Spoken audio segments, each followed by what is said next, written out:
Picture a place so incredibly cramped, so chaotically vibrant, that merely residing in the capital takes 7 years off your life. Yes, 7 years. And that's not clickbait, you know? It's an official statistic. Welcome to Bangladesh, the country that was born into hardship and never found the reset button. Here, the human density is so absurd that even the wind queues up to pass. There are 176 million people trying to breathe in the same shared space, as if everyone chose to reside within a single train carriage. Dhaka, the capital, is like an uncapped online game. Every corner is occupied, every street is clogged, every inch is fought over by a rickshaw, a vendor, a random shout, and someone who just popped up there. And in the most impoverished areas, the human density soars to 250,000 individuals per square kilometer. Damn, that's a lot. It's so crowded that if you blink, you'll wake up in another family's house. And if someone farts? My friend, everyone breathes it in together. There's no escape. This is Bangladesh. Cramped, noisy, creative chaos, and a stubborn energy that teeters on the brink of collapse, yet keeps going. Here, reality needs no exaggeration. It's already extreme. Now that you understand this little hell on earth, how about we see where this paradise called Bangladesh is located? The geography of hell. Bangladesh was born in the worst possible place for a country to exist. It is like trying to build a house on top of a leaky waterbed and simply hoping that gravity will just give up. 3 colossal rivers descend from the Himalayas. They are liquid monsters, and they meet right here. This trio creates the world's largest delta, a fertile and cursed plain. This delta exhibits 2 personalities, the generous, with rich, moist land, feeding millions. The killer sinks, drowns, destroys, and redraws the country annually. Yes, Bangladesh's map is never the same year to year. The nation is 80% water, and 3 significant floods are routinely scheduled events. 21% of the country is regularly submerged, and in poor years, up to 60%. Bangladeshis refer to this as a typical Tuesday. And just when you think it's over, the cyclones arrive. Here, hurricanes aren't exceptions. They're uninvited regular guests. In 1970, the deadliest hurricane in history struck. 500,000 dead, 500,000. An entire city vanished. In 1991, 6-meter waves struck the country, feeling like a collective slap from the ocean. 139,000 dead, and in 1998, Bangladesh practically vanished from the map. 2/3 of the country submerged, 30 million people affected. Now tell me, can there be fixed infrastructure in a place that changes like a teen's mind? Bridges, roads, dams, and power infrastructure all need constant rebuilding, as rivers frequently shift course, turning left, right, or carving new shortcuts. Even so, the people have found a way to survive. Floating gardens, plots that float. If water rises, so does the garden. If the water recedes, the garden stays. Apocalypse-level creativity. Yet, the delta brings a toxic bonus. This water drags plastic, heavy metals, industrial waste, chemical detergents. The soil, which should be a blessing, becomes a poisonous buffet. This is Bangladesh, the world's most fertile land stuck in the world's most polluted ecosystem. A country born and dying annually, yet persisting in its existence. And now that you've survived the geography, hold on tight. Let's get into real life. Suicidal traffic, university-level rickshaw, and air that gives you cancer just by looking. Real life. Now that you understand that Bangladesh's geography seems like a collective punishment from all the gods, let's move on to real life, where what's an exaggeration elsewhere, here is just Tuesday. Dhaka, the capital, isn't for walking. It's for surviving the commute. The horn isn't a warning. It's the official language.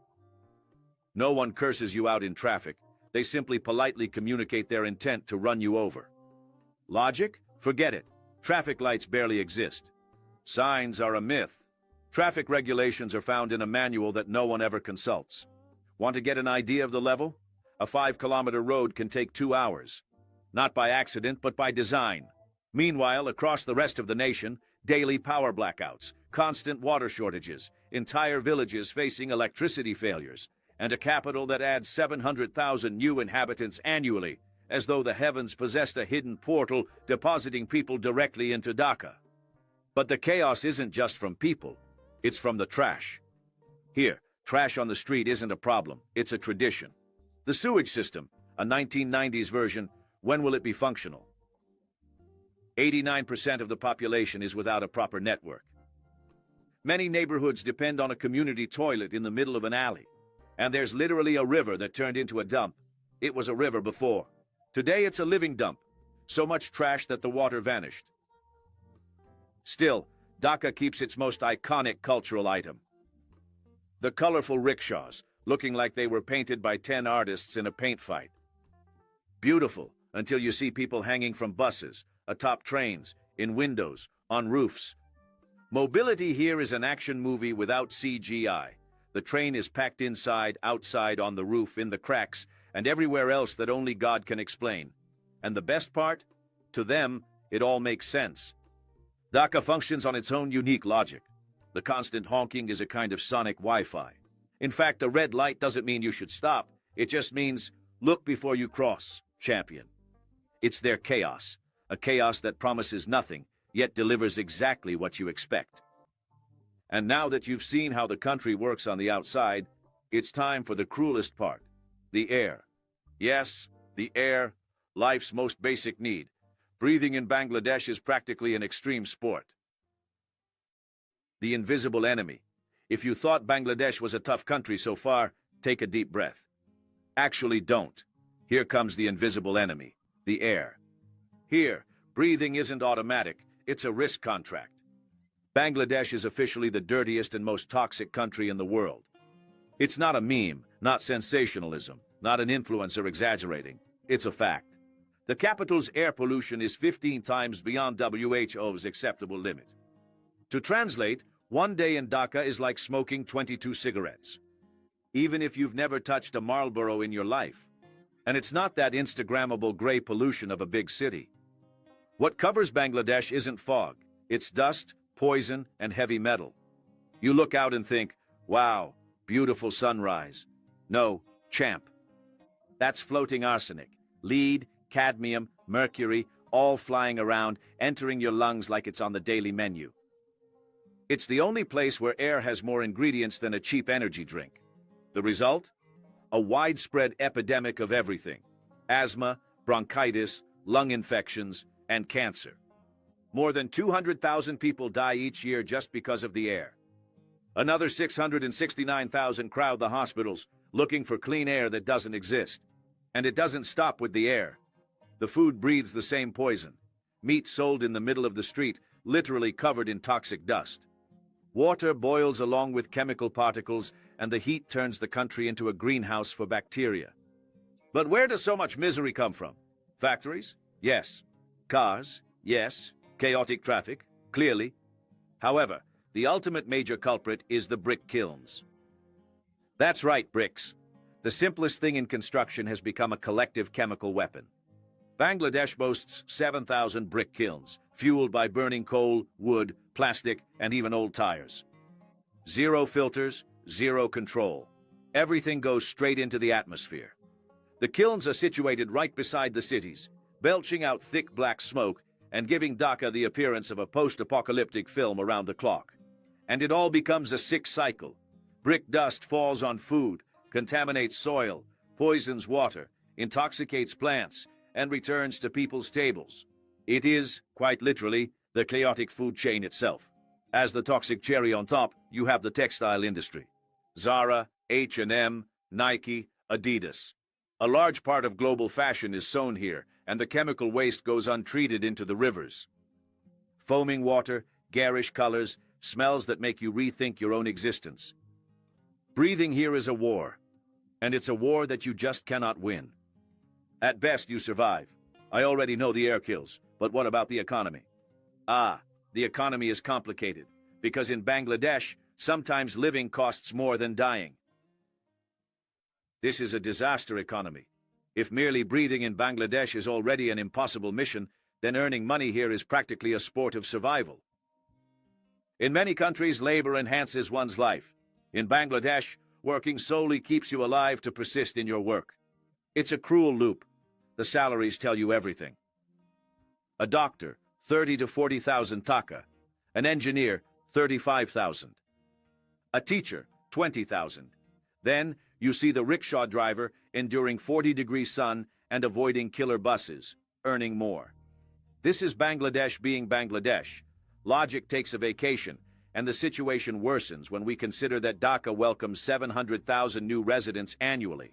That's almost 1 million people moving into a city that can't even handle those born there. It's like attempting to use a public restroom that has already been filled to capacity by previous users. The main engine of the economy is the textile sector. Want proof? Look at the tag on your t-shirt. If it says Made in Bangladesh, you're part of the spreadsheet. Zara, H&M, Nike, Adidas, all sewn here. And those who sew it earn merely $34 each month. $34! That barely pays for my weekend barbecue expenses. And it's not just the low pay. It's suffocating heat, toxic dust, long shifts, old machines, and that chemical smell that hugs you like a nightmare. But nothing beats the ship graveyard. Half of the world's giant cargo ships come here to die, and someone has to dismantle these monsters. That someone is workers facing falling metal plates, exploding tanks, asbestos in their lungs, chemicals burning their skin, and tons of steel waiting for one wrong step. All for $2 a day, the deadliest job on the planet. And yet, 200,000 people show up daily, because it's that or hunger. And when you think you're at rock bottom, then comes the waste economy. Approximately 8,000 tons of plastic get processed daily. Who sorts the trash? Children, aged 10 to 12, barehanded amidst sewage and smoke. It's misery mixed with routine, and that's the most frightening part. In the end, Bangladesh only stays afloat because a large part of its population has left. 13 million Bengalis are employed overseas, sending vital funds back home. Last year alone, these remittances amounted to a staggering $30.3 billion. So much foreign money means Bangladesh is like that relative who survives only with family help. The outcome is an economy that's struggling to breathe, but nonetheless perseveres. Strong on paper, fragile in real life, always hanging by a thread, about to snap. And now that you've seen the country's finances, let's move to the most painful part. When the very water you drink and the school where you pursue your studies begin to actively work against you. Everyday life is difficult. The more you observe daily life in Bangladesh, the more you question how these people find the strength to persevere. Here, what we consider basic like water, toilets, schools, and food comes set to an advanced patience test mode. Starting with water then? Just turn on the faucet and drink? Forget it. Most people depend on wells, and that water is loaded with arsenic, metals, bacteria, and a taste that should come with a sound alert. And the worst part is, for many people, that's the best option. Drinking water here is a risk. Sewage? Theoretically, it exists. In practice, it serves almost no one. Approximately 90% of the population lives without an adequate network. And where there are toilets, they're communal, crammed into an alley and shared by dozens of people. Basic things became a luxury. Remember the capital's famous river? The one that should be a postcard? Well, today it's so full of trash that it looks like solid ground. Layers upon layers of waste have buried the water. It's literally watching a river die. Education also bleeds. On paper, it's free. In real life, poor families have to pay bribes to get a spot, a notebook, a teacher. Half the schools don't even have a principal. There isn't even anyone officially in charge. The result? 70% of children leave primary school without knowing how to read or do simple math. Many, by age 14, are incapable of comprehending even a brief sentence. And we're talking about a country with almost 180 million inhabitants. While education sinks, hunger holds strong. Almost a quarter of children suffer from stunted growth. The staple food is rice, 250 kilograms per person per year. It's a lot, and it's not enough. Lots of quantity, very little variety. No protein, no anything. At home, the impact persists. Just over half the families, exactly 54%, own a refrigerator. The rest live on what doesn't spoil quickly, in a hot, humid country full of health hazards. And what's more, begging has turned into a way of life. It's not uncommon to see people who could be working choose to beg in the streets, as it often pays more than formal employment. It's sad, but it makes sense within the country's logic. The more you observe Bangladesh, the more unbelievable their resilience becomes. Life happens despite everything, despite the water, the trash, the lack of infrastructure, the fragile education, the limited food. It's a harsh daily life, completely outside our norm, but it reveals an almost brutal strength.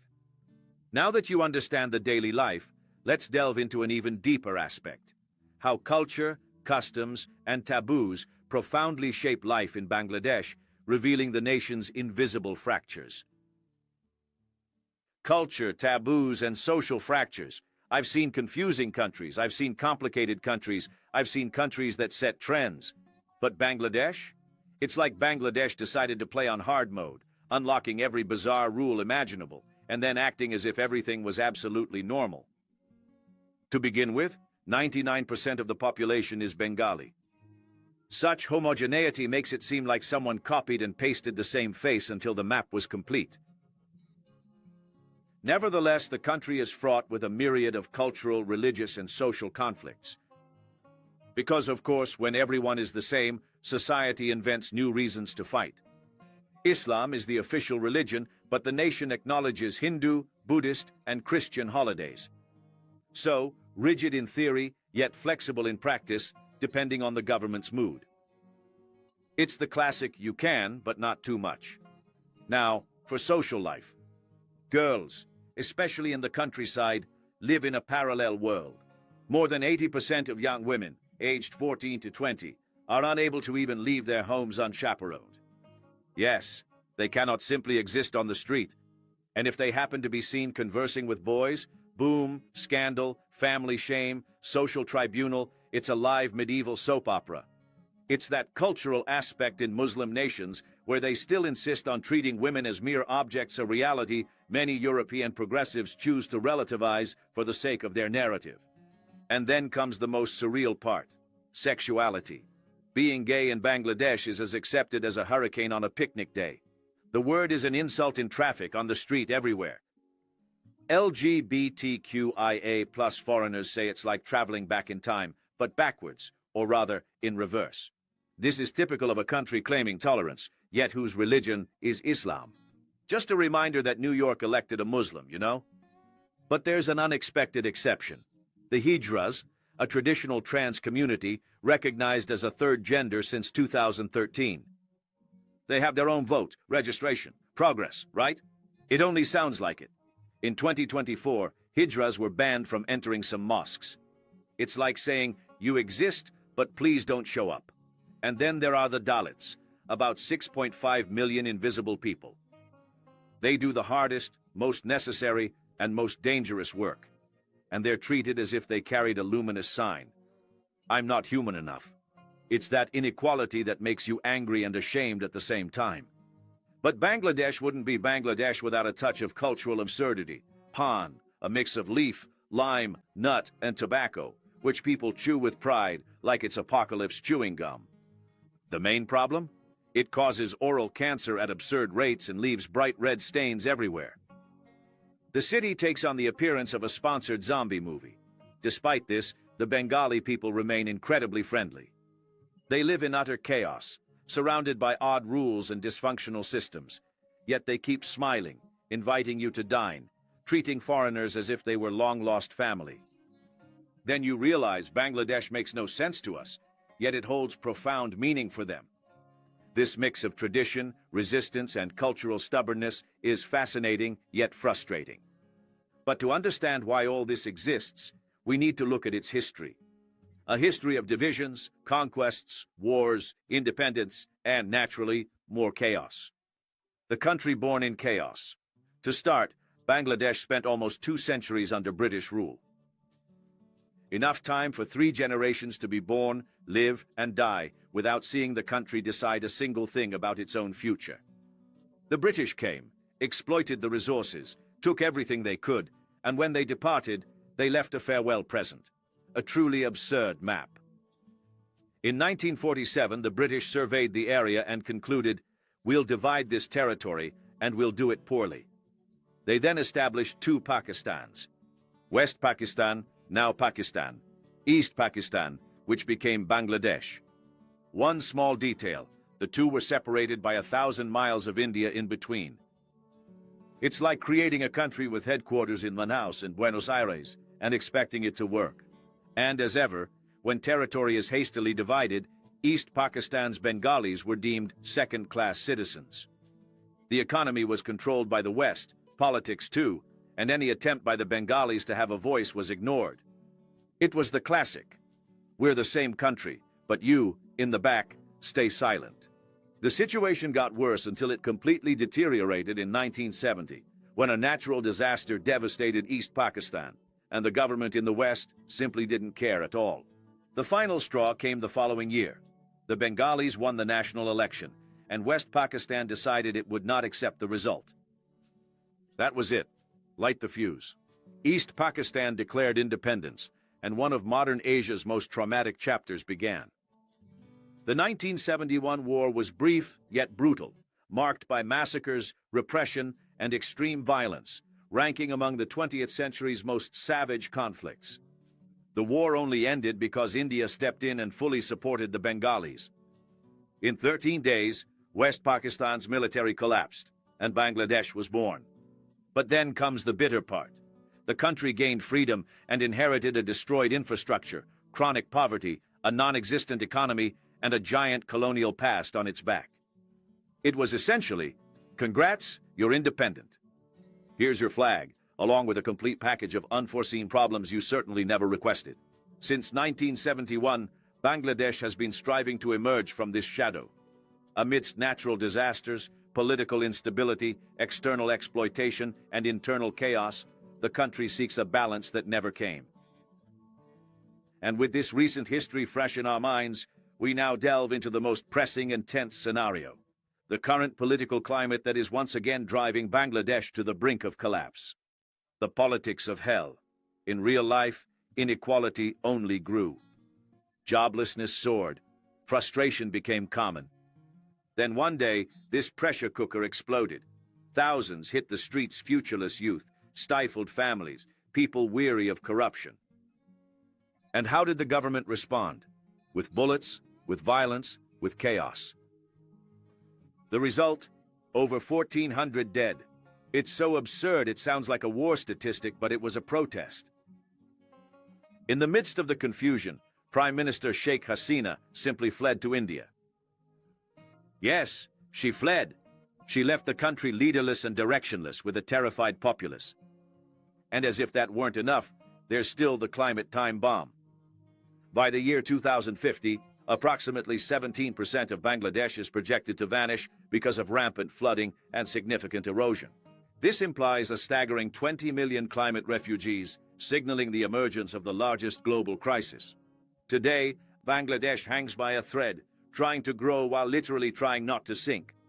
It's a country trapped between a heavy past, an unstable present, and a future that seems to be erased from the map. Short, direct, painful. Bangladesh is fighting for its very existence. If you've made it this far, go ahead and comment below. Hell on earth. I want to see who really made it through this tour of chaos. And hey, don't hesitate. The video appearing on your screen now is about another one of these captivating paradises. Click it quickly before it vanishes. Trust me, you truly won't want to miss it. Thanks, and see you on the next insane journey.